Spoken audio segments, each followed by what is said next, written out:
¿Cómo estás, Arnoldo? Buenas tardes. Llegando aquí safe. Muy bien. Ay, pero aparte ya te vi, o sea, con la sudadera acá de astillero, muy bien, Arnoldo, muchas gracias. Puesta. Ay, muchas gracias, Arnoldo. Temoris, ¿cómo estás? Buenas tardes. Hola. Ya se activó el audio, qué bueno. Estoy todavía arreglando los últimos detallitos técnicos. Mira, oye, un regalo de Navidad. Sí, ha aparecido nuestro querido Arturo Rodríguez. Sorpresa. ¿Cómo estás, Arturo? ¿Cómo están? Buenas tardes, qué gusto estar acá. No es reclamo, Arturo, nomás que sí te extrañamos siempre. Eres muy bien sustituido también, pero muchas gracias. Es un gusto verte. Igualmente, Arnoldo, Temoris, Adriana, muchas gracias. Gracias, Arturo Rodríguez.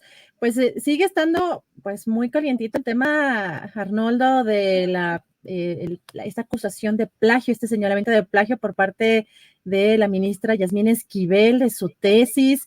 Está la defensa del presidente también, de la propia ministra, y pues también que ya están pidiendo juicio político, que se separe del cargo, obviamente, la oposición, a unos días de que pues se den estas elecciones en la Suprema Corte de Justicia de la Nación. ¿Cómo ves todo este tema, Arnoldo? Pues yo quisiera revisar varios planos del asunto porque sí me parece muy interesante. Claro. El primero es el hecho en sí, que creo que está muy demostrado que efectivamente hay ahí páginas completas, capítulos que coinciden con los de otro tesista. Como pasaba en el caso de Peña Nieto, ¿no? Donde no recuerdo a Kenia López hablando del tema con ese énfasis, pero en fin. Y la ministra la agarraron en la maniobra y ya no puede decir que la cacharon en la maroma, mejor dicho. Todos estos argumentos muy elementales que han dicho allí sus defensores, ni tampoco la situación que no por ser cierta es justificatoria o exculpatoria de que puede ser un mal generalizado del sistema educativo nacional, de las universidades nacionales, y que puede haber toda una industria. Si las hay de estudiantes que le hacen la tarea a otros y les cobran o los trabajos, etcétera, no dudo que en un mercado más alto de profesionistas a punto de entrar al mercado de trabajo también se cotice eso, ¿no? Con el gigantismo que tiene la UNAM, con las universidades que tenemos, pues es otro plano del análisis, algo que habría que revisar, porque pues ahí hay un gran fraude, o eliminan de plano ese requisito, lo facilitan o lo vuelven riguroso como si fueran universidades alemanas, y entonces le meten orden al asunto, ¿no? La ministra evidentemente está totalmente fuera de la posibilidad de presidir la Corte, que además yo creo que es muy conveniente porque es una gente que tiene muy poco tiempo ahí, que tampoco ha mostrado particulares luces y que también se ve muy apegada a este gobierno y vulneraría la división de poderes. Entonces yo creo que por ese lado el misil político utilizado con mucho cálculo pues funcionó. Ahora bien, habría que someter a debate el papel de nuestras universidades en general, porque surgen escándalos donde están inmiscuidas, desde la estafa maestra, desde lo que pasa en Hidalgo con los cacicazgos, desde lo que pasa en la Universidad de Guadalajara con ese gobierno en la sombra que se ejerce también, ¿no? Que se conflictúa con los poderes políticos, que les exige más recursos, que chantajea. El tema intocable de la UNAM y su altísimo presupuesto, no medido en resultados. Sí es la mejor universidad del país, pero no ha logrado avanzar a niveles globales importantes todavía, ¿no? No obstante que creo que recibe el presupuesto superior al de muchas universidades que están por encima de ella en esos rankings. Y además yo escucho a profesores universitarios hablar de este sistema de élites clasista, casi británico, ¿no?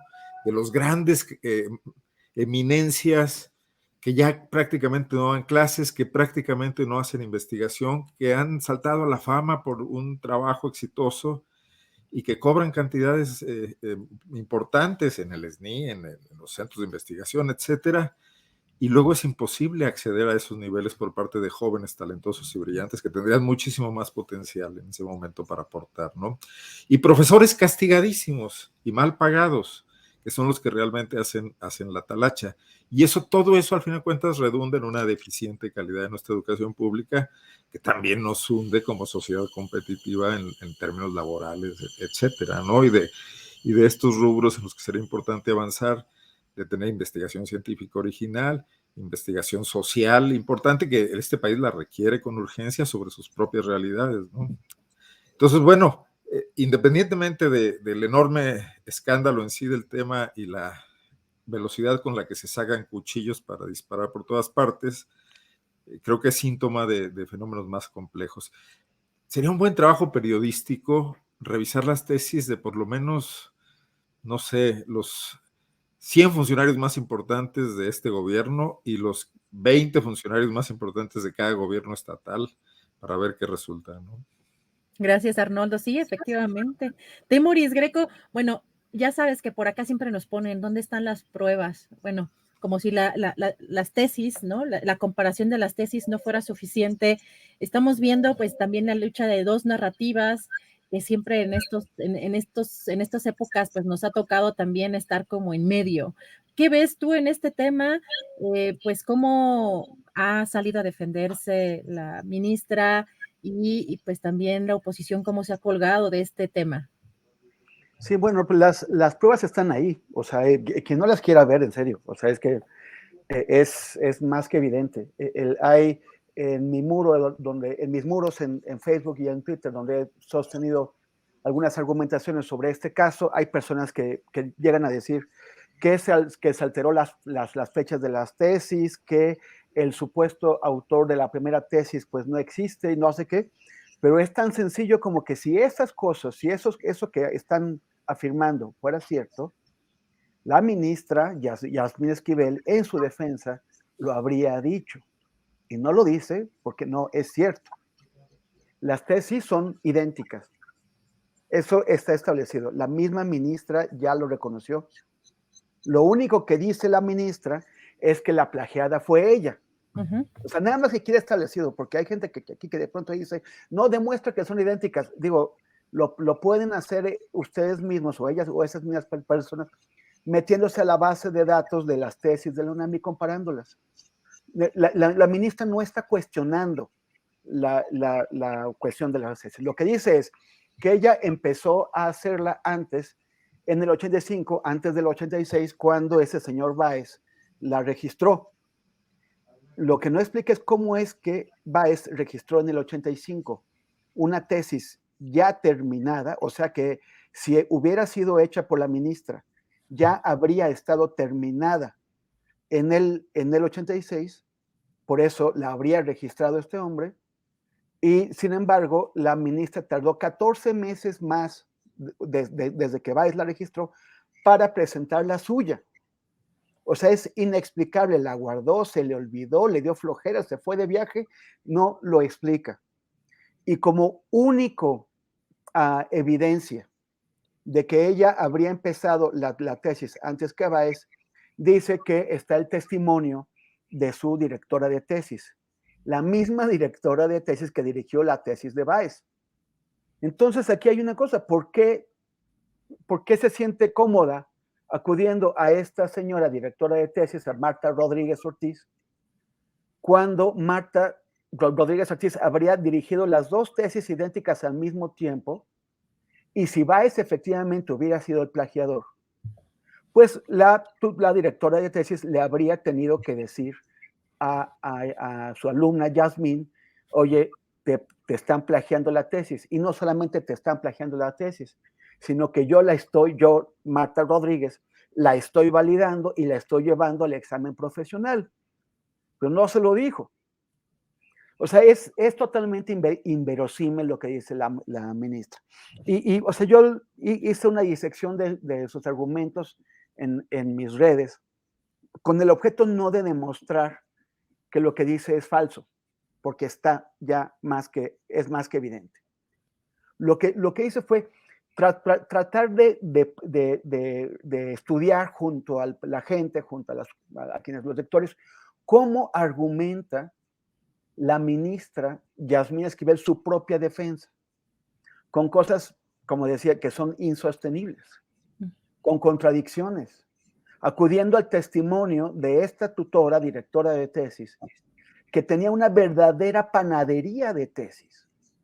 El diario El País hizo un estudio de todas las tesis que dirigió esta señora y encontró que cada año en promedio dirigía unas 14 tesis. Pero en algunos, ese es el promedio, en algunos años, por ejemplo, en 1991, dirigió 34 tesis. Quienes quieran ver este estudio lo pueden encontrar también en mi muro. Llegó a dirigir 34 tesis, al mismo tiempo que era profesor en 3 instancias de la UNAM, profesor en la Facultad de Derecho, en la Facultad de Aragón, en la FES Aragón, en un seminario de la UNAM, y además también trabajaba para un despacho jurídico. Cualquier profesor serio de la UNAM y de cualquier universidad puede certificar que dirigir 3 tesis, un promedio de 3 tesis al mes, es imposible, sobre todo si tienes tantas actividades u otras actividades, y si lo quieres hacer de manera seria. Todo indica que esa señora tenía una fábrica de tesis, y no podía haber tenido esa fábrica de tesis por sí sola, porque a cualquier persona que esté observando, a los directores de las facultades en las que trabaja, a sus directores de departamento, a las autoridades, les debería haber saltado de inmediato los ojos la anomalía de una directora de tesis tan absurdamente prolífica. Y esto ocurrió durante años, no fue solamente en un año. En otros años dirigió más de 20 tesis. Entonces, esto es un escándalo para la universidad. Y es un escándalo sobre una cosa que ya todos lo sabemos. O sea, en la UNAM, como en otras universidades, existe, que es lo que estaba comentando Arnoldo hace un momento, existe la gente que hace la tesis por otros. Pero además sabemos ya que está esas copias de tesis, esas falsificaciones. Y no conocemos, la universidad no ha dado a conocer, y ahora tendrá que hacerlo, un programa para atender este problema que lleva décadas. Y es muy importante que lo haga la UNAM, porque la UNAM es la institución académica de estudios superiores más importante de nuestro país. Es la que lleva la bandera de la educación de México en el mundo. Es la que es capaz de competir o sea, si la UNAM no es capaz de competir por los mejores grados o por los mejores hechos o alcances, pues entonces, ¿quién? La UNAM no es la Universidad Panamericana, esta universidad del Opus Dei que admitió, sí, que Enrique Peña Nieto había falsificado su tesis, pero se declaró incapaz de proceder de ninguna forma contra él, ni una sanción, ni un manazo le dio a Peña Nieto. Si la Universidad Panamericana, a pesar de las altísimas colegiaturas que cobra, y a pesar de que se reclama como parte de esta ética religiosa que no cumple, si la Universidad Panamericana se puede dar ese lujo, la Universidad Nacional Autónoma de México no. Así es que es muy, muy importante que se tomen en serio. Me parece que no existe un lugar más dramático para que tus alumnos de derecho se expongan, se exhiban y con eso saquen a la luz una red de una panadería de tesis, que es la Suprema Corte de Justicia de la Nación.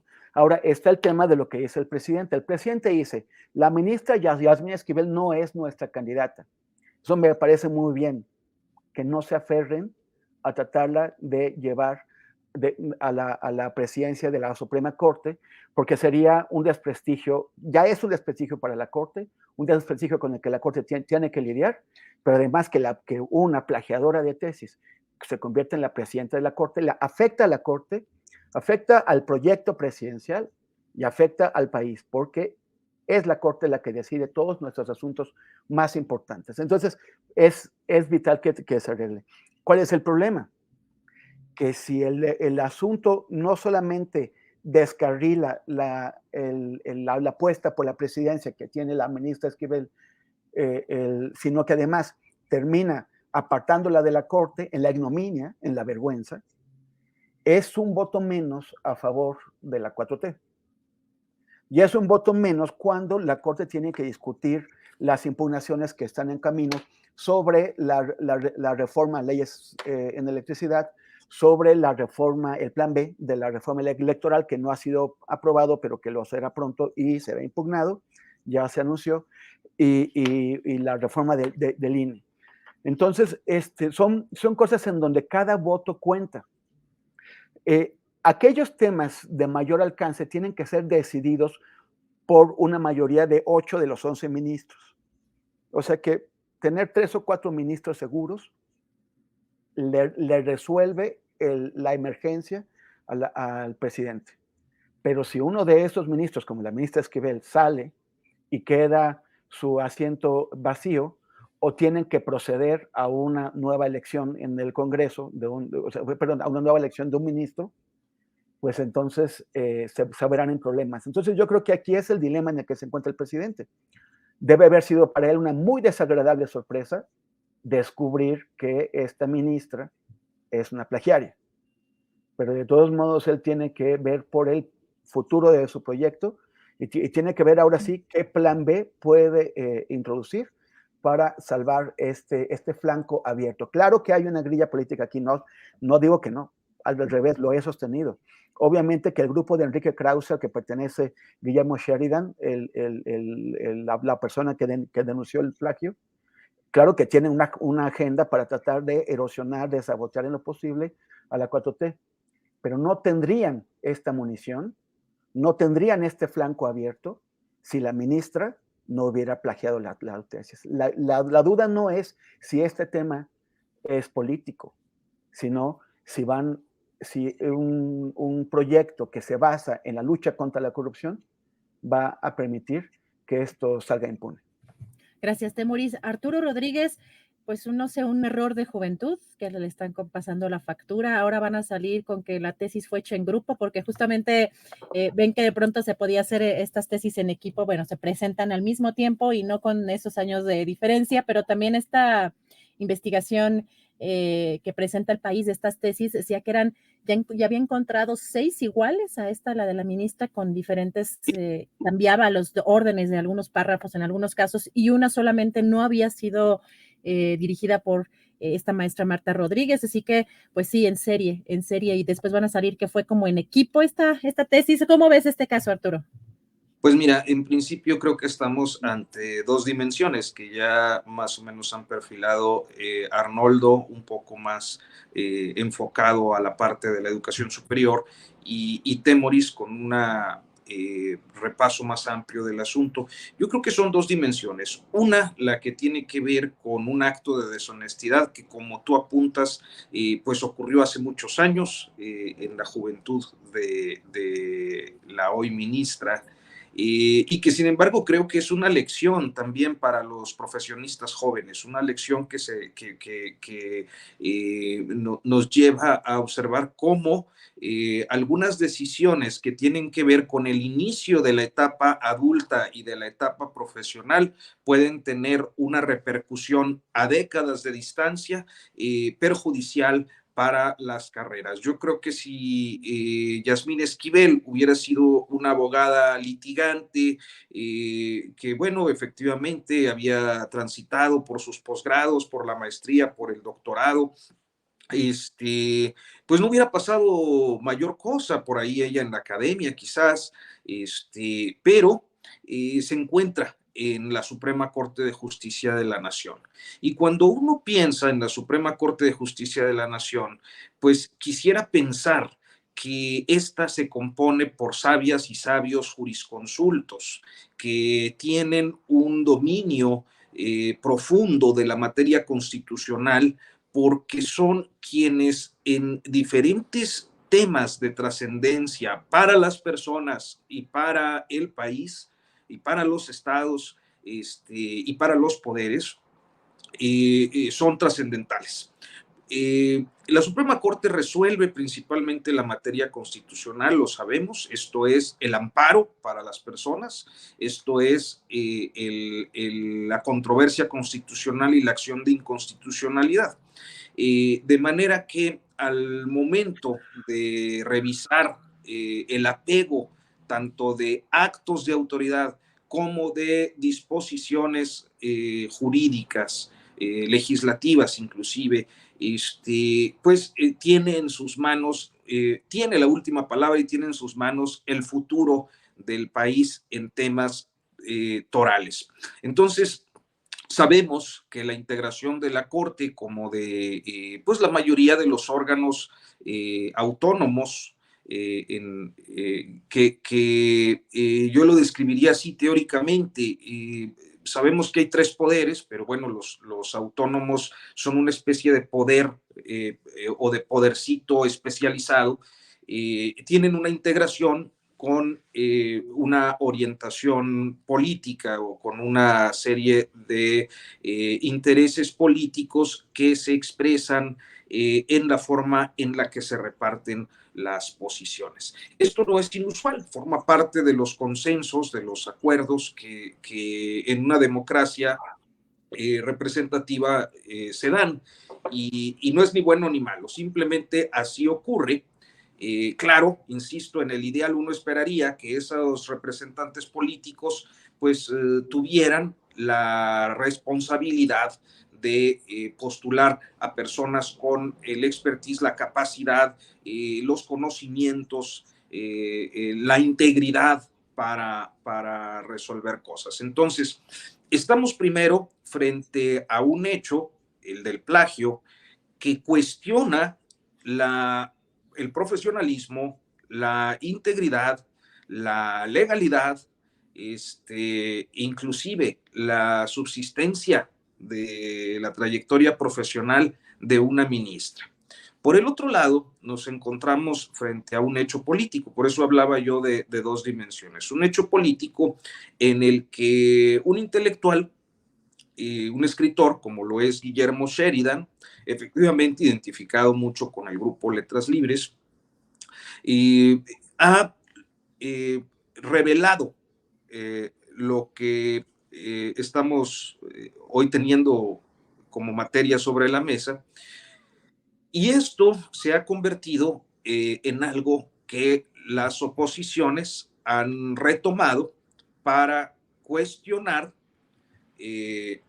lo que se viene interpretando como una intencionalidad del Poder Ejecutivo para influir a través de Yasmín Esquivel en la elección de presidente de la Suprema Corte. Es decir, para que el presidente López Obrador tenga a una ministra afín en la Suprema Corte de Justicia de la Nación. Entonces, bajo esa interpretación, porque, bueno, Yasmín Esquivel ha sido ministra gracias al presidente López Obrador, y sus posturas han sido próximas a las del gobierno. No sé, yo no soy ahora sí que un sabio jurisconsulto para hacer un análisis de sus definiciones en materia constitucional, pero digamos que su visión coincide con la del presidente López Obrador, pues el análisis es natural. Los opositores dicen, bueno, pues es la candidata que trae la línea presidencial, es la candidata del presidente López Obrador, y en consecuencia asumen el tema que es su papel, es decir, las oposiciones están ahí para eso, para contrapesar, para cuestionar, para confrontar en temas en los que el poder, el grupo en el poder, la mayoría, que es el gobierno, pues tiene flancos débiles o vulnerabilidades. Y Yasmín Esquivel, a partir de este asunto, se convirtió en una vulnerabilidad política. Una vulnerabilidad política que problematizó más allá de lo que normalmente se problematiza una sucesión en la presidencia de la Suprema Corte, que ha dejado mal encaminada la apuesta presidencial. Entonces, está un hecho que es la parte de la integridad académica ocurrida hace muchos años, que impacta en el presente, y está el hecho de que hay un asunto político. ¿Qué es lo que va a pasar? Yo creo que para quienes forman parte del Poder Judicial, y concretamente de la Suprema Corte, es muy difícil que ya a estas alturas Yasmín Esquivel se convierta en presidenta, y yo creo que estaría sometida en los próximos meses a una intensa presión para subsistir como ministra de la Suprema Corte. ¿Se lo merece? Posiblemente sí. Su profesión se ha basado en una mentira, su desarrollo profesional se basó en una mentira. Lo que no necesariamente en este país tiene consecuencias, y esa es la otra posibilidad, porque el propio Sheridan ha revelado otros plagios, y precisamente en el ámbito del derecho. Y hablo concretamente del plagio de tesis del doctor Alejandro Gers Manero, que es fiscal general de la República, y que a pesar de la revelación que a todas luces evidenciaba un acto de deshonestidad en la trayectoria de Gers Manero, pues sigue tan campante como fiscal general de la República, por lo tanto abogado de la nación. Entonces, en este país pareciera que no es relevante. Claro que lo es, y claro que en términos políticos, pues las oposiciones van a aprovechar estas vulnerabilidades que se les presentan para posicionar mejor su discurso. Pues nada más faltaba que no lo hicieran. Ese es su papel, confrontar al poder. Gracias, Arturo. No sé si este tema creo que es bastante también amplio. Arnoldo quiere una segunda vuelta. Adelante, Arnoldo. Surgen muchas ideas y además una pregunta que les haré al final. No, es que Arturo toca un punto central de esa, no es doble, es triple o cuádruple moral de la clase política, que está por eso sumida en el desprestigio en el que se encuentra, porque hacen un escándalo de un caso donde sin duda hay elementos y se callan en otros donde también los hay, muy evidentes. Y aunque voy a dar una pequeña vuelta guanajuatizadora, creo que tiene que ver. Aquí en Guanajuato, el tema del regalo o venta en términos muy baratos del terreno de un kinder a un privado por parte del Ayuntamiento de León, que fue profundamente documentado, primero por Poplab, luego por una investigación del síndico del municipio de León y de la Contraloría, fue llevado al Tribunal Anticorrupción de Guanajuato, presidido, encabezado por un doctor en Derecho con altas calificaciones, Arturo Lara Martínez.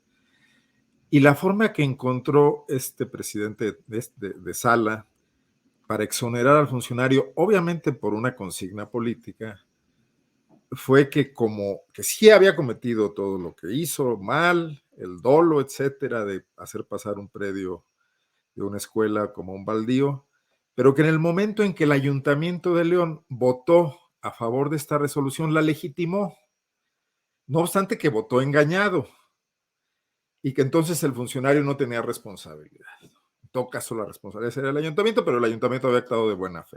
Y en esa alambicada forma exoneró al funcionario, que luego tuvo el descaro de ir a la Procuraduría de Derechos Humanos a demandar al síndico y a la contralora del municipio porque habían expuesto su fama pública en la investigación.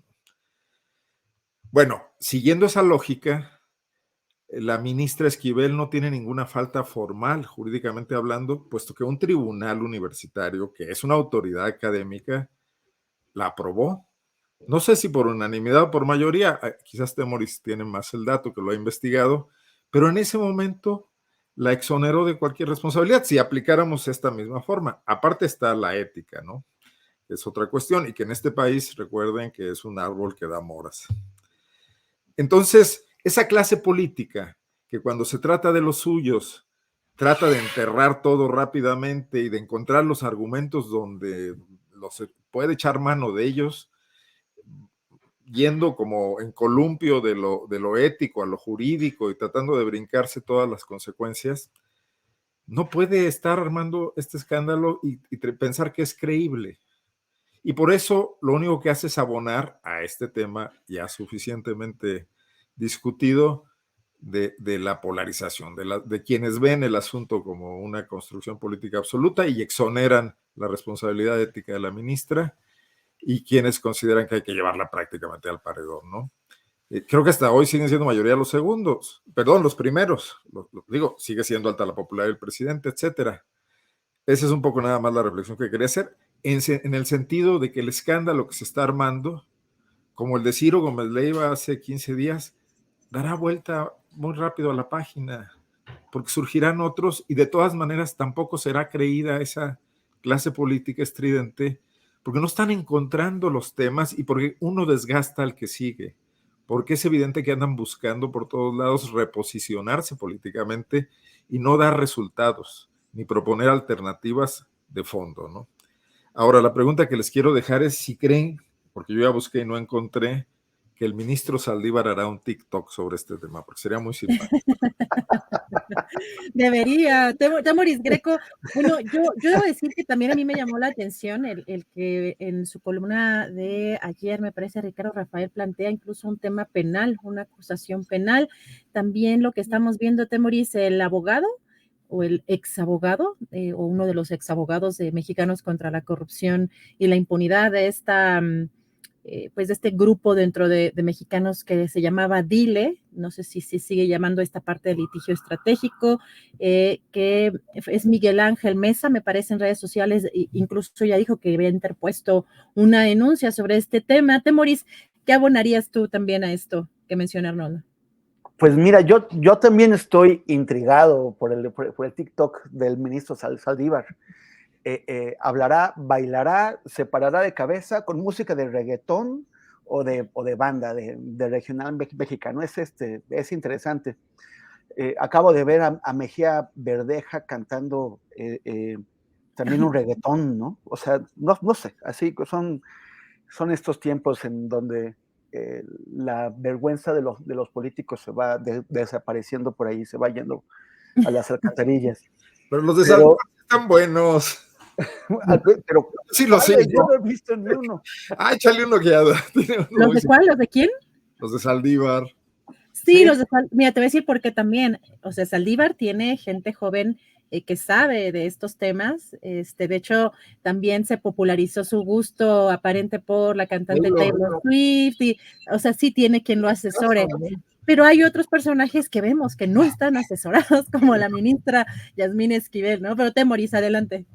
Bueno, sí, y también yo creo que el asesor de Marcelo Ebrard para TikTok es coreano, porque se está volviendo en el amo y señor del K-pop. Pero bueno, o sea, el caso es que ya se me olvidó lo que iba a decir. Te pasa bueno. Igual que a mí. Igualito que a mí. Bueno, querías ver a Arturo Saldívar también en estos TikToks y que hablabas de Mejía Verdeja y de la parte de sí, estos políticos ya no tienen vergüenza. Por andar en la anécdota, ya se me perdió el contenido. Sí, sí, efectivamente, como decía Arturo también y Arnoldo, o sea, sí, claro, cada quien critica al que está enfrente, pero pues no a los del propio lado, ¿no? O sea, creo que fue Arnoldo que dijo hace un rato que Kenia López pues no se había pronunciado con la misma enjundia con respecto a Peña Nieto. Y pues tampoco los panistas se quejaron mucho de la forma en que su presidente, Vicente Fox, obtuvo el título. Son ese tipo de cosas. Hay ya una larga tradición de plagios. Este hombre Sheridan también echó por la borda con todo éxito a Sealtiel la Triste, que era una figura de la cultura mexicana que fue exhibido en plagios. Y no sé, en otros países, por ejemplo, cuando digamos Alemania, y no porque sea Alemania tenemos que salir con la actitud autoderrotista y autohumillante de que, bueno, esa es Alemania, los mexicanos somos los mexicanos. ¿Por qué no podemos aspirar a hacer eso cuando alguien es encontrado en una falla ética importante, es descubierto, como el plagio, pero también otro tipo de cosas? No solamente, o sea, se ve forzado a renunciar al puesto que detenta. Y lo hace porque también hay una sanción social. O sea, es muy fuerte que en México todos estamos criticando, todos estamos todo el tiempo señalando, pero de pronto nos sentamos a la mesa con gente que sabemos que son corruptos, con gente que sabemos que son mentirosos. Nos sentamos a la mesa con gente que sabemos que hizo su fortuna a través de contratos adjudicados ilegalmente. en muchas partes del país se sientan a la mesa o trabajan o hacen las cosas con personas que saben que tienen sangre en las manos, que han asesinado gente, que parte del dolor que tenemos en nuestro país, en las regiones, esas personas son responsables. ¿Por qué seguimos haciendo eso? ¿Por qué seguimos aceptando hacernos cómplices de la falta de ética, de la corrupción, del engaño, de la violencia, sentándonos a la mesa con los mentirosos, con los que engañan, con los corruptos, con los asesinos? Yo creo que este es otro más de tantas cosas que tiene que hacernos pensar que tenemos que cambiar esta actitud cultural en la que los que están manchados de vergüenza siguen siendo aceptados en las mesas de las mexicanas y de los mexicanos. Gracias, Temoris. Arturo, pues esto también que plantea Temoris es interesante, la calidad moral que tendrían en este caso la oposición. Decías bien que la oposición tiene, pues de alguna forma, la obligación de hacer ese tipo de señalamientos, pero pues la calidad moral o lo que no, pues las cosas que no dijeron antes, ¿no? De los propios gobiernos encabezados por sus propios partidos. Lo que pasa es que creo que es una falsa premisa y yo discrepo ahí absolutamente, que se ha generalizado mucho en estos tiempos porque es como este meme de sí, pero el PRI robó más. O sea, yo creo que lo que está mal en un momento y en otro. Y claro, las posiciones pueden ser diferentes. Yo, por ejemplo, diría que cuando a Ernesto Zedillo le estalla arrancando el sexenio la bomba del doctorado Balín de la Universidad de Balingrado, dirían, inmediatamente causa baja, porque de un guanajuatense era gravísimo. ¿Cómo que el secretario de Educación, el responsable de la educación pública en este país, estaba ostentándose en falso con un título que no había ganado y no había obtenido? Fausto Alzati. Que luego con Peña cae en el otro escándalo, ¿no? Lo habían nombrado, creo que, si no me falla la memoria, a lo mejor era director del Fondo de Cultura Económica, y empezando el sexenio se enoja por un poema en una lectura poética y insulta ahí a todo el mundo porque pensó él en su embriaguez que estaban insultando a Peña Nieto. Entonces termina una vez más cesado. Y luego pues dando ahí lástimas en las redes sociales, pidiendo ayuda, etc. Esta situación me parece que nos lleva, sí, efectivamente, a cuestionar. Si ustedes, vamos a tratar de ser muy, muy claros en esto. Hay un hecho objetivo que es el plagio. Eso es una deshonestidad. Yo creo que cualquier profesionista en este país que se haya visto en la necesidad de presentar una tesis, al menos mis amigos, la gente con la que pues yo llegué a tener alguna relación en la etapa universitaria y que se veían en la necesidad de presentar una tesis, verdaderamente decían las mamás, se quemaban las pestañas.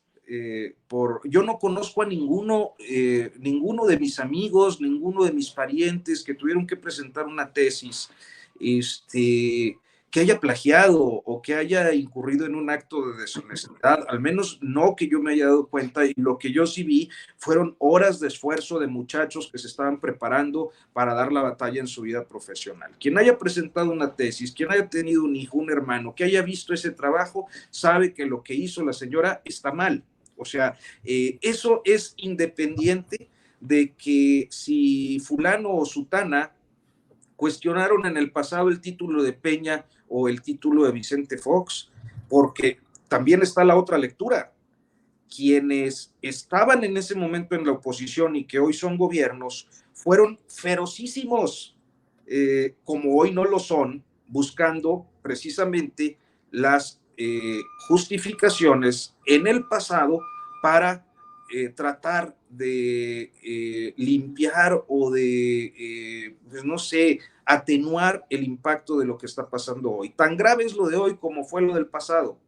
Entonces, me parece que ahí no caben los puntos medios, porque entonces tenemos que ser parejos, ¿no? Es mi punto de vista. Gracias, Arturo. Pues hay una discusión muy importante que tiene que ver obviamente con lo político, el contexto que estamos viviendo, la coyuntura, pero creo que el dilema ético también nos lleva a profundizar muchas cosas. No sé, ¿alguien quiere cerrar o vamos escogiendo alguno de los otros temas? ¿Alguien quiere mencionar alguna otra cosa? Levanten su manita. A lo mejor es otro tema, tiene que ver, pero sí es preocupante el alto nivel de ceguera autocrítica del gobierno de la Cuarta Transformación. Porque si un elemento es revolucionario de verdad, es la capacidad para corregir. Y los quienes no lo han hecho han terminado como Daniel Ortega en Nicaragua, ¿no? O como Castro, que bueno, duró más años para eso, pero iba en ese camino. Y yo creo que el presidente no tiene por qué salir por nada, nada lo obliga a justificar ni a atacar a quienes realizaron la investigación por los motivos que hayan sido. Porque es otro poder, ¿no? Y dos, porque aunque le tenga aprecio personal, que lo ha dicho a la señora Esquivel, que la conoce y que siempre le ha quedado bien en todo, etcétera, no, eso no es un argumento de ninguna manera, ¿no? Que haya hecho todo bien en lo que él sabe, pues bueno, sí, por eso es un descubrimiento periodístico el tema del plagio. Y también coincido con Arturo en ese sentido. No puedes mandar esa lectura a un país necesitado de educación, necesitado de jóvenes talentosos que hagan esfuerzo, que requeriría más universidades, más capacidad en ellas y más control y más calidad académica, de que una trampa puede ser permitida y que alguien así puede estar aspirando a presidir uno de los tres poderes del país, nada más, ¿no? Gracias, Arnoldo. Temoris, bueno, veo que el chat está como muy activo con este tema. No sé si quieres, continuemos con este tema o leamos como revista a otros de las cosas que planteamos. Hay algunas cosas preocupantes como la situación de los migrantes. También hoy el propio presidente López Obrador dijo que en el próximo año vamos a tener un sistema de salud mejor que el de Dinamarca. Bueno, en fin, hay varios temas por ahí pendientes. ¿Qué prefieres, Temoris? No, yo digo que vamos a ver lo de los migrantes, que es muy importante y se nos va el tiempo y yo quisiera que lo podríamos tratar bien. Sí, sobre todo porque hoy el presidente, bueno, sabemos que próximamente va a haber una reunión con el presidente de Estados Unidos, Joe Biden, y muy preocupante lo que hemos estado viendo en las últimas horas, y que el gobernador de Texas, Abbott, estaría mandando a la residencia de la vicepresidenta Kamala Harris, camiones de migrantes. Hay pues muchísimos en espera, más de 22,000 migrantes en espera de que se levante el título 42 en diferentes partes de las ciudades de México.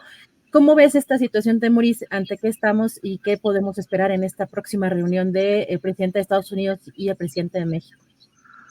Bueno, primero un comentario que tiene que ver, bueno, es lo que dijo esta mañana el presidente. Textualmente, celebro lo que hacen asociaciones que apoyan a migrantes,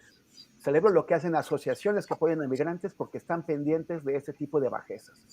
Pues me da gusto, espero que esto sea el principio de un cambio en la actitud que tiene el presidente hacia las asociaciones civiles, que es la de meterlas a todas en el mismo saco, las buenas, las malas, las regulares, las de arriba, las de abajo, todas van y hay una descalificación general. Las asociaciones que apoyan a migrantes, que él celebra, tienen más o menos las mismas fuentes de financiamiento que las asociaciones de defensa de las mujeres, que las asociaciones de defensa de los derechos humanos, las de defensa de la libertad de expresión y muchas otras, a las cuales durante 4 años pues se ha estado atacando, mezclándolas con las asociaciones transas, con las asociaciones que nada más sirven para justificar impuestos o para lavar dinero u ese tipo. Hay muchas asociaciones que durante muchos años se han han fregado haciendo un gran trabajo. Lo hicieron con Peña Nieto, lo hicieron con Calderón, lo hicieron con Fox, no empezaron ayer, y que denunciaron los abusos y los errores de esos gobiernos, como lo hacen también ahora. Y no hay una diferencia entre real. Algunas de esas asociaciones de migrantes también reciben apoyo de agencias de Estados Unidos como USAID. Entonces, bueno, pues quizás el presidente esté empezando a hacer una diferenciación entre aquellas que sí cumplen una labor social importante y de aquellas que no. No puede meterlas a todas en el mismo saco.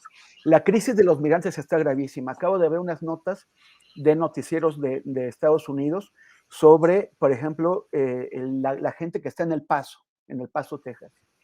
Migrantes, o sea, todo esto es la consecuencia de las políticas de Donald Trump. Lo que hizo Donald Trump al endurecer dramáticamente la política migratoria de Estados Unidos, al imponer estas políticas de rechazo, de deportación inmediata de los migrantes, lo que hizo fue crear enormes bolsas en México de gente que quiere entrar y que ahora está desesperada, ya no se puede contener. Esto lo sabe la gente de Reynosa, la gente de Piedras Negras, la gente de Juárez, la gente de Tijuana. Y ya no pueden contenerlo. Y se está desbordando sobre Estados Unidos. Y los políticos estadounidenses están haciendo pues su negocio con esto. El gobernador Duke Ducey de Arizona, que acaba de perder las elecciones, o sea, las perdió y en unos días se va a ir. Pero bueno, como uno de sus últimos regalos, tratando de crearse capital político, hizo una cosa ridícula, que es llenar la frontera de Arizona de contenedores que realmente no funcionan para detener a los migrantes, solamente hacen más peligroso y más difícil su viaje, que además destrozan el ecosistema porque están también impidiendo el paso de faunas y ahora los va a tener que retirar. Un chistecito que costó $95 millones, o sea, 2,000 millones de pesos, mucho más que, por ejemplo, que la última consulta que se hizo. O sea, fue carísimo y lo hace él para, en su retirada, crearse una imagen de duro a ver si puede regresar a otro puesto de elección. También Greg Abbott, el gobernador de Texas, que está, o sea, este tipo que realmente bajando a lo más miserable, está usando a los migrantes como munición política. Una cosa es que tú entres a un país sin documentos y que las leyes de ese país te conduzcan a que te detengan. Y otra cosa es que tú estés usando a la gente para mandarla de un lado a otro del país sin preguntarle, sin que haya una necesidad logística, legal o de algún tipo, solamente porque tú te estás también haciendo un hombre de duro.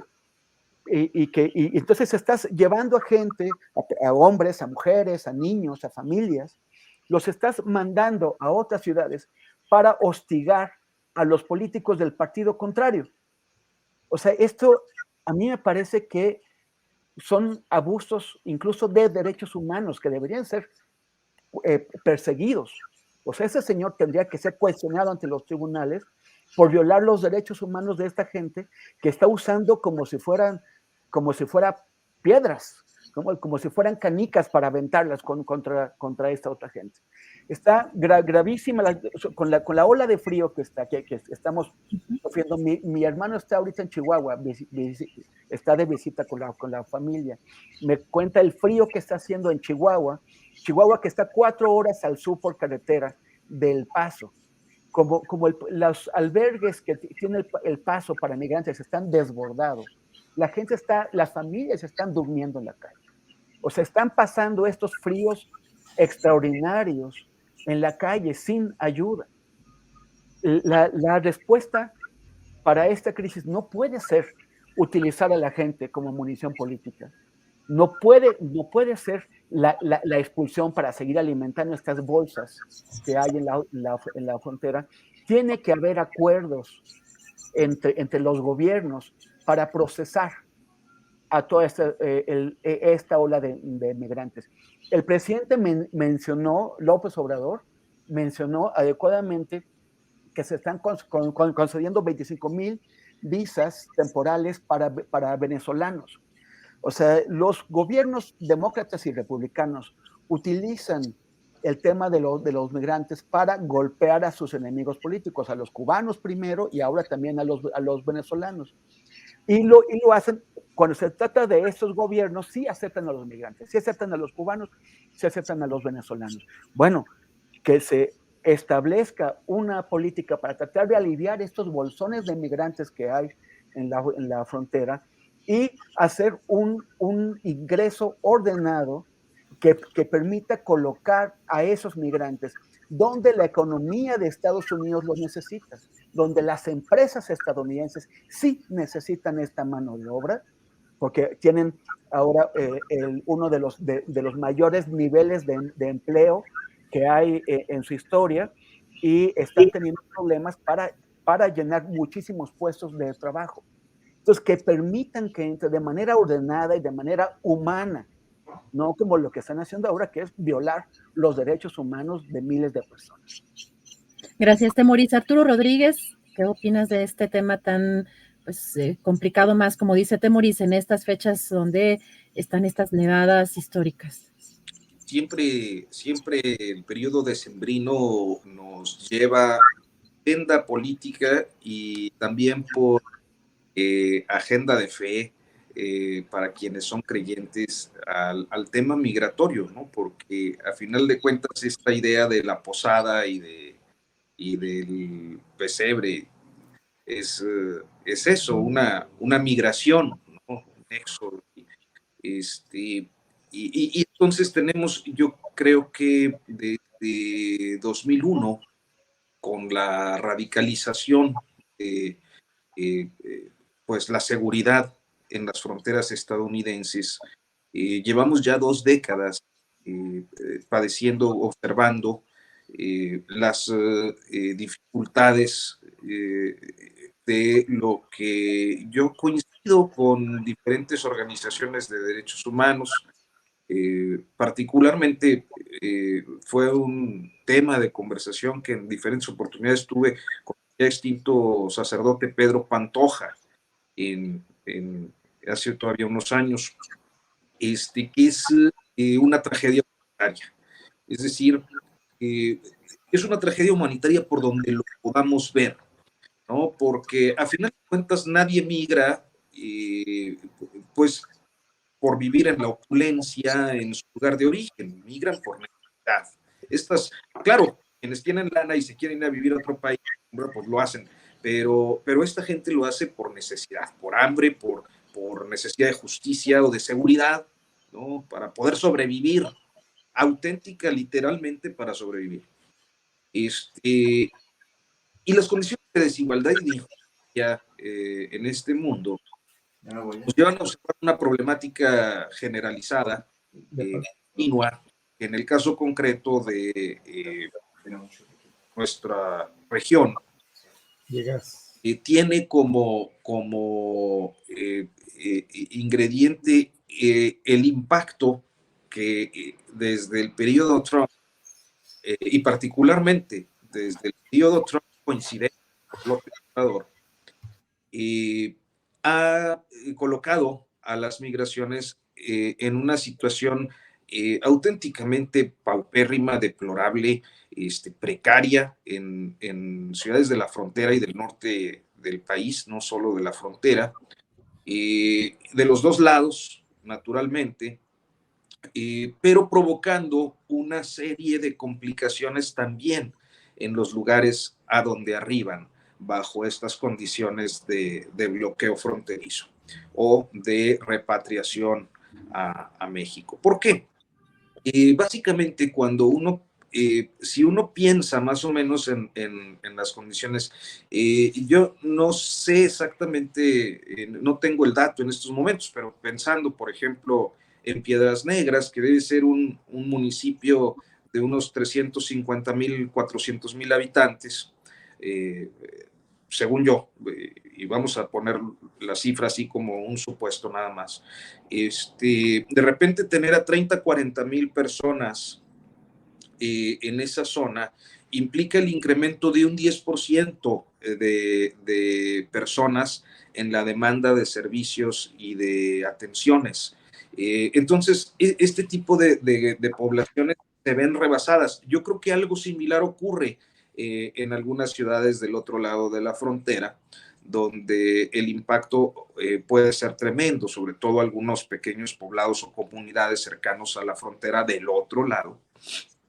Y esto naturalmente genera una presión política sobre los gobernantes que tienden de una manera natural a radicalizar sus posiciones en relación a la demanda y la exigencia de sus electores, porque también pasan cosas, o sea, las olas migratorias llevan de todo, llevan gente necesitada, víctimas, gente que solo busca un mejor futuro, etcétera, y también pues llevan a lo malito, ¿no? Que puede haber en sus comunidades, o la necesidad va provocando. Entonces, todo esto se convierte en un ciclo trágico en el que ningún gobierno ha tenido la respuesta, porque por un lado hay quienes prefieren radicalizar y hay quienes prefieren abrir de una manera. Yo creo que un planteamiento como el que hace Temoris pues sería absolutamente un destello de brillantez que yo no he visto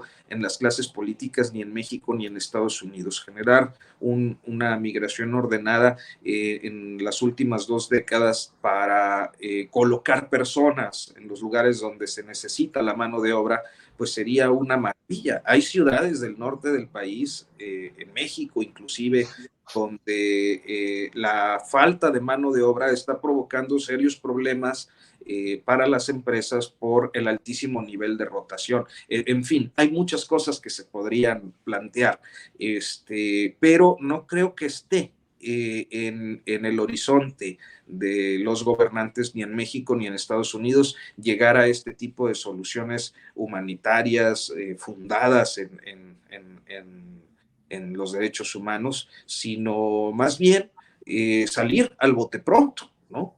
Y salir de la crisis en lo inmediato, sin más. Entonces creo que nos enfrentamos a una profundización de la tragedia humanitaria que pues las migraciones representan en estos tiempos, y claro, siempre los más pobres, ellos que vienen de lejos a tratar de construirse un futuro, pues son los que la van a pasar más mal. Gracias, Arturo. Arnoldo Cuellar, ¿quieres darle un repaso a este tema? Pues vamos, yo creo que empezar con los postrecitos o a lo mejor el siguiente tema también, pero si quieres para cerrar digamos, este ciclo de tema. ¿Tu micrófono?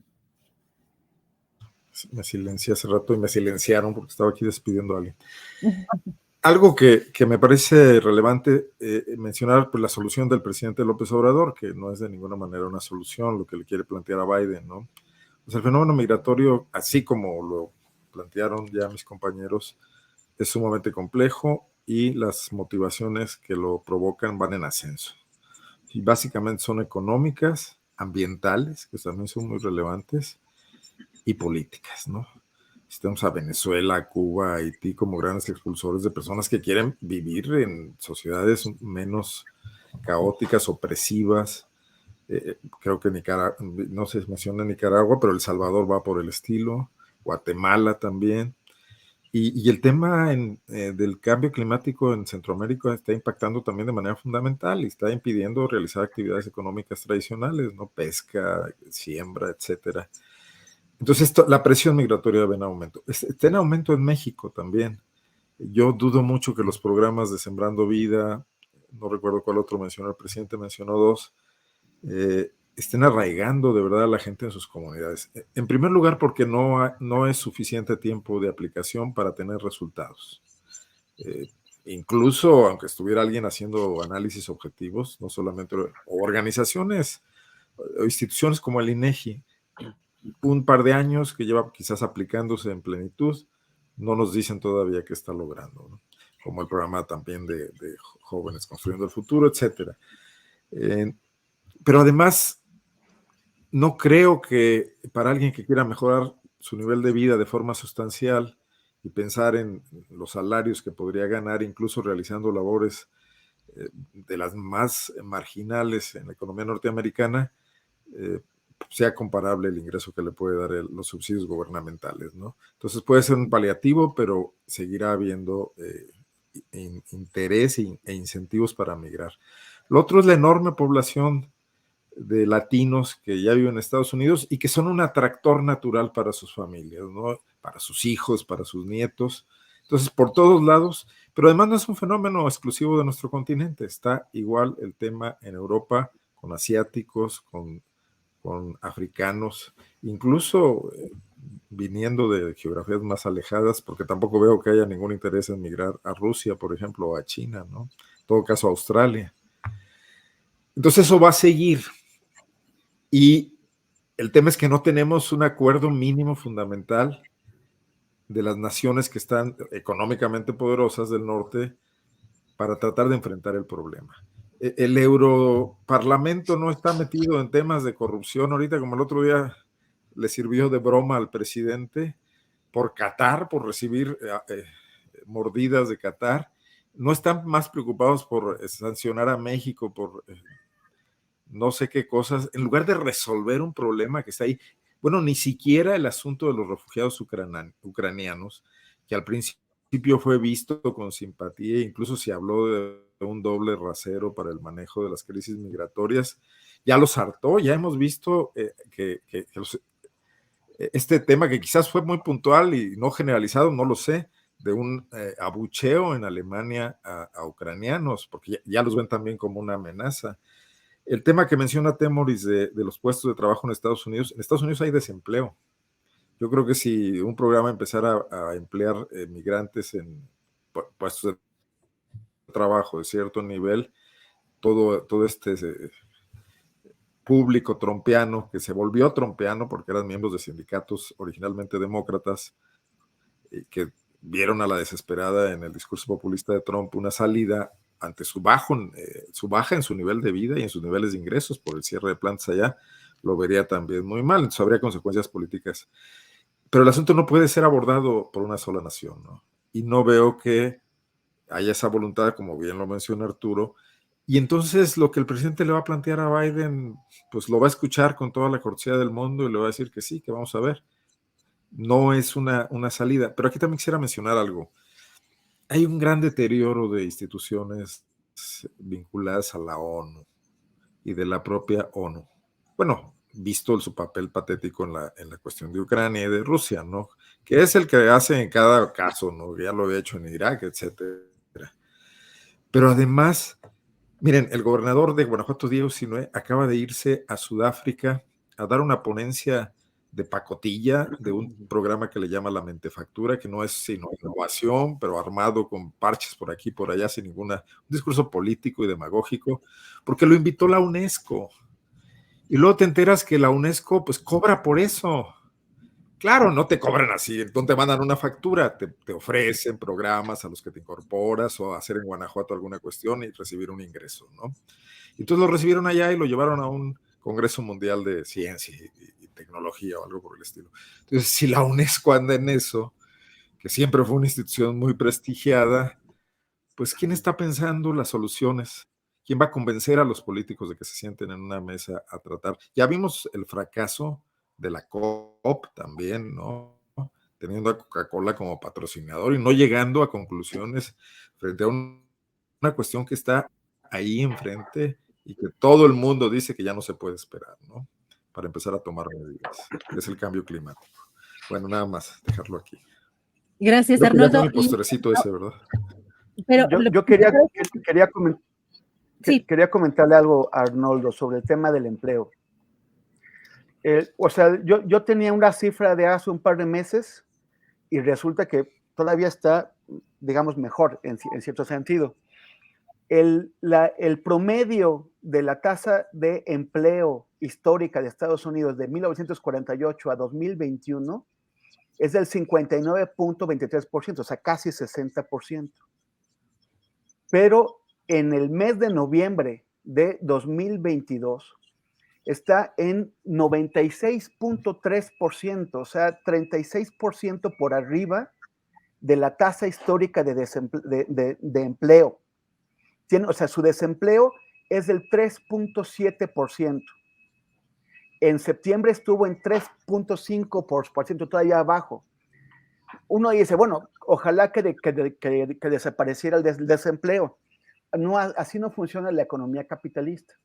El capitalismo necesita un colchón de desempleados para que las empresas, cuando se le va gente o echan a gente o algo, tengan de dónde echar mano.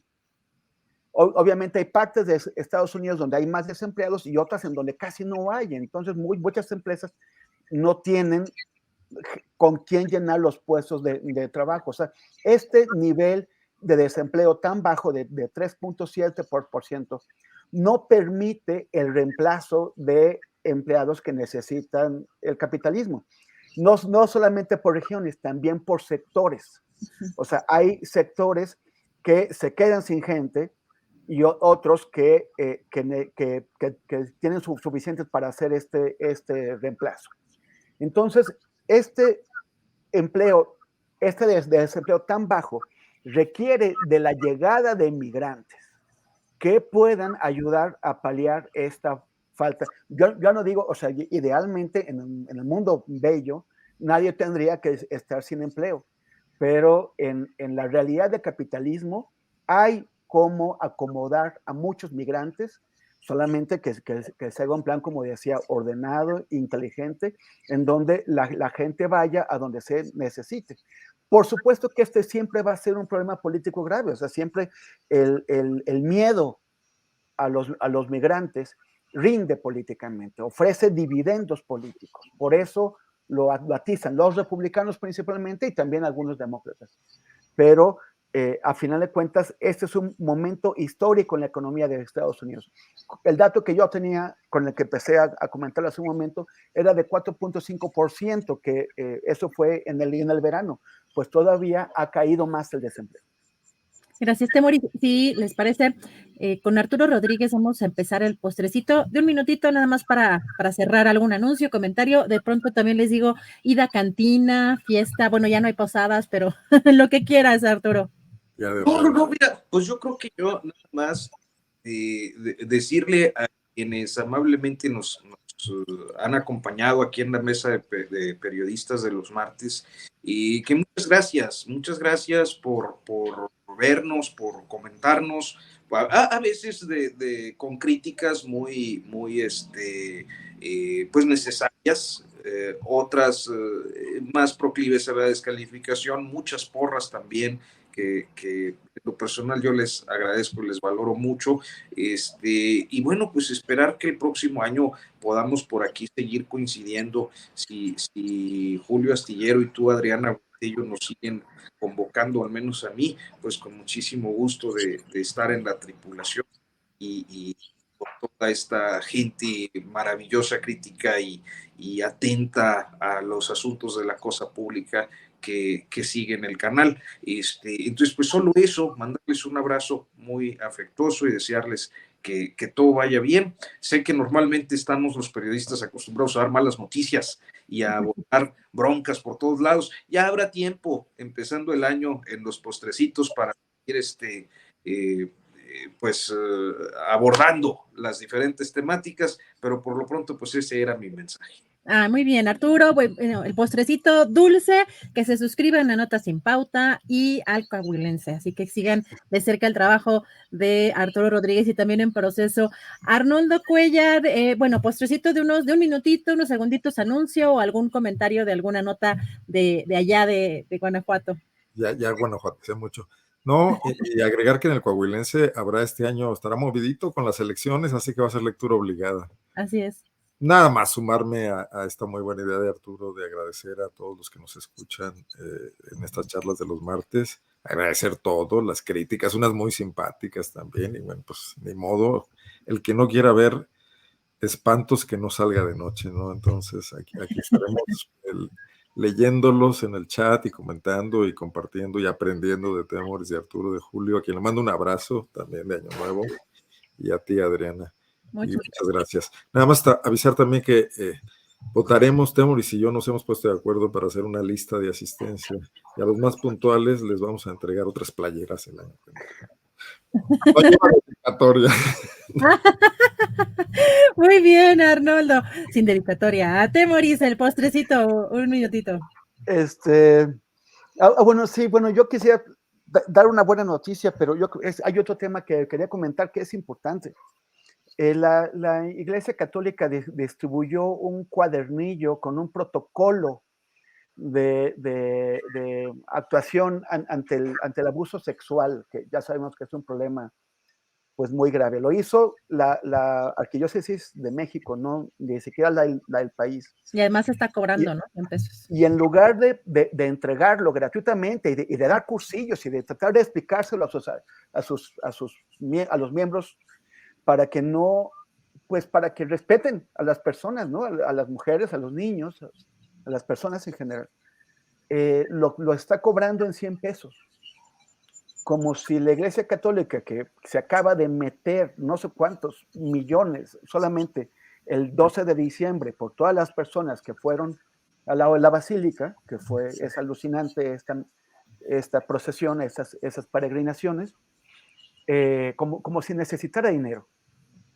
Cuando es una responsabilidad de la Iglesia asegurarse que todos sus integrantes tengan pleno conocimiento de que esto no solamente falta a cualquier sentido ético enseñado por la religión, sino también a la ley. Y esta es una cosa. Alberto Atié, que es antiguo sacerdote y que es un activista de derechos humanos, que ha tenido el dedo sobre el renglón sobre el tema de los abusos sexuales, acaba de dar una entrevista porque analizó este cuadernillo, este protocolo, y se encontró con varios problemas. Uno de ellos es que siguen interpretando estos crímenes penados por la legislación mexicana como un asunto de moral que debe quedar adentro de la Iglesia y que se debe ocultar en la interpretación que dio Alberto Atié en varias entrevistas, que se debe manejar entre los ministros de la Iglesia para que haya algún tipo de sanción interna, pero que no debe trascender fuera de la Iglesia, que no debe trascender a la opinión pública, y lo más grave, que no debe trascender al sistema de justicia mexicano. Pero si Octavio Rivera Carrera, quien fue el arzobispo primado de México y cardenal durante muchos años, se hizo cómplice de violaciones de niños al esconder, al ocultar a padres que fueron denunciados por hacerlos, y al resolver el problema solamente trasladándolos a otras diócesis donde volvieron a actuar contra niños. Si eso pasó, y si eso ocurrió en el pasado, la Iglesia debería asegurarse de que no vuelva a suceder, por su buen nombre, por tratar de recuperar su prestigio, pero sobre todo por cuidar a los niños y a las niñas mexicanas, a las niñas y a los niños de la gente que confía en la Iglesia y que los lleve, que los pone al alcance de estas personas.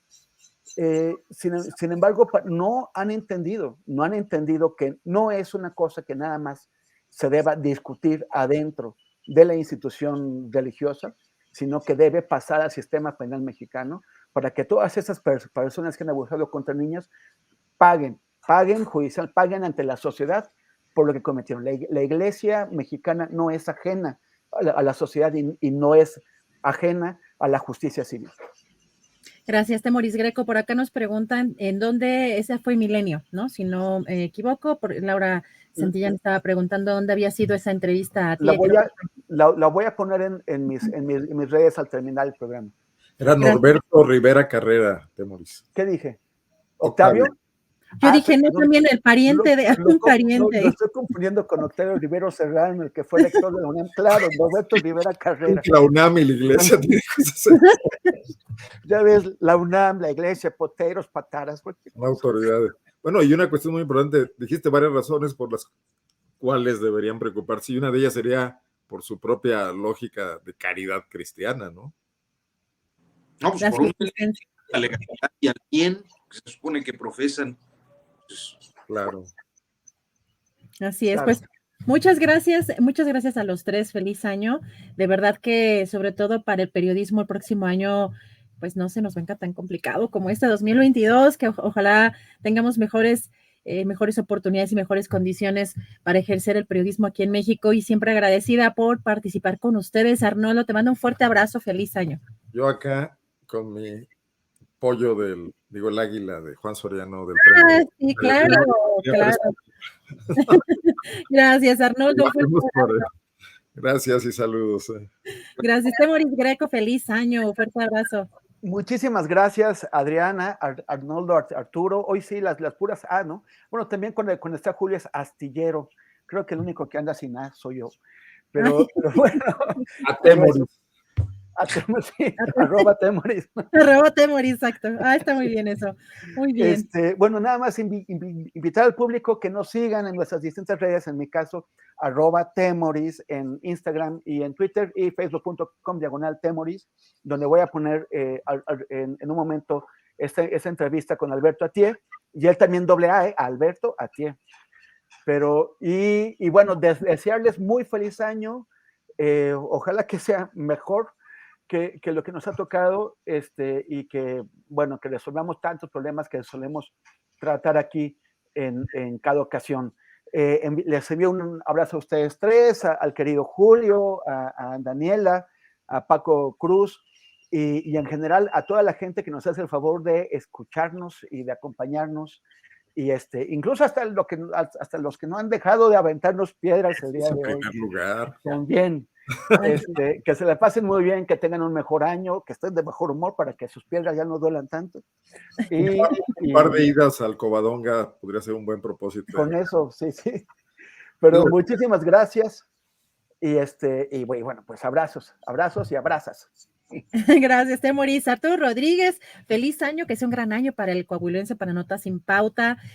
Muchos abrazos y mucho agradecimiento por estas participaciones que tienes aquí en este espacio, Arturo.